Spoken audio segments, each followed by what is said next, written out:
The political landscape in Britain has undergone a seismic shift as the Labour Party's time in government comes to an abrupt end.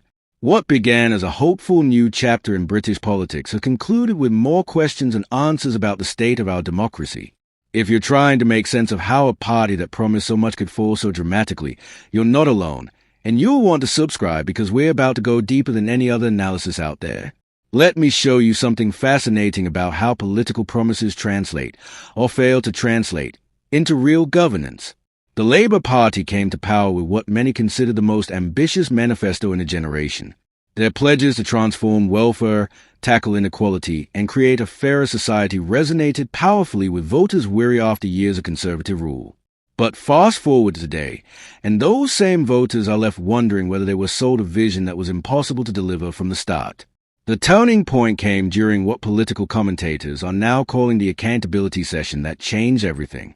Conservative MP Jerome May's forensic dismantling of Labour's record in Parliament didn't just highlight policy failures, it exposed a fundamental crisis of trust in our political system. When May challenged Labour ministers to explain why disability benefit cuts directly contradicted their election promises, the uncomfortable silence spoke volumes. What makes this moment particularly significant is how it reflects a broader pattern we're seeing across British politics. The Institute for Government's latest report shows that only 17% of major manifesto pledges from the last election were fully implemented, the lowest rate since they began tracking this data. This isn't just about one party's failures. It's about whether our entire political system is set up to encourage overpromising and underdelivering. The economic dimension of Labour's downfall reveals even deeper systemic issues. While campaigning on ambitious spending plans might win elections, the reality of governing during economic uncertainty created impossible contradictions. Treasury figures obtained through Freedom of Information requests show that within months of taking office, Labour ministers were being warned about the unsustainable nature of their welfare expansion plans. Yet publicly, they continued to insist all promises would be kept. This brings us to the crucial question every voter should be asking. Is this a Labour problem or a politics problem? The evidence suggests it's both. Labour's specific failures on economic management are well documented. Their growth strategy never materialized, productivity stagnated, and key infrastructure projects were delayed. But the bigger issue is how our political culture rewards grand visions during campaigns and punishes pragmatic governance when reality bites. The welfare reform debacle perfectly illustrates this tension. Labour's pledge to create a more compassionate system won them crucial votes in marginal constituencies.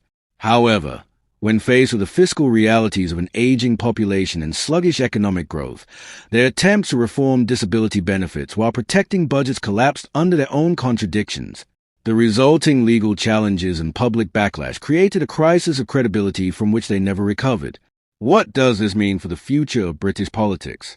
3 crucial lessons emerge that should concern every voter. First, the gap between campaign rhetoric and governing reality has never been wider. Second, our political system increasingly rewards opposition parties for making unrealistic promises while punishing governing parties for necessary compromises. Third, and most worryingly, this dynamic is eroding public trust at dangerous levels, with recent British social attitude surveys showing confidence in government at historic lows. The parliamentary showdown we witnessed wasn't just about holding Labour to account. It was a wake-up call about the state of our democracy. When MPs like May can so effectively highlight the contradictions between what was promised and what was delivered, it forces us to confront uncomfortable questions about how we choose our leaders and hold them accountable. Looking ahead, the consequences of this political reckoning will shape British politics for years to come. The Conservative Party may have won this battle of accountability, but they now face their own challenge of presenting a credible alternative that learned from Labour's mistakes. Meanwhile, smaller parties like the Liberal Democrats and Reform UK are positioning themselves as anti-establishment options for disillusioned voters. This brings me to perhaps the most important point of all. The solution can't just be about changing which party holds power. What Britain needs is a fundamental rethink of how we do politics.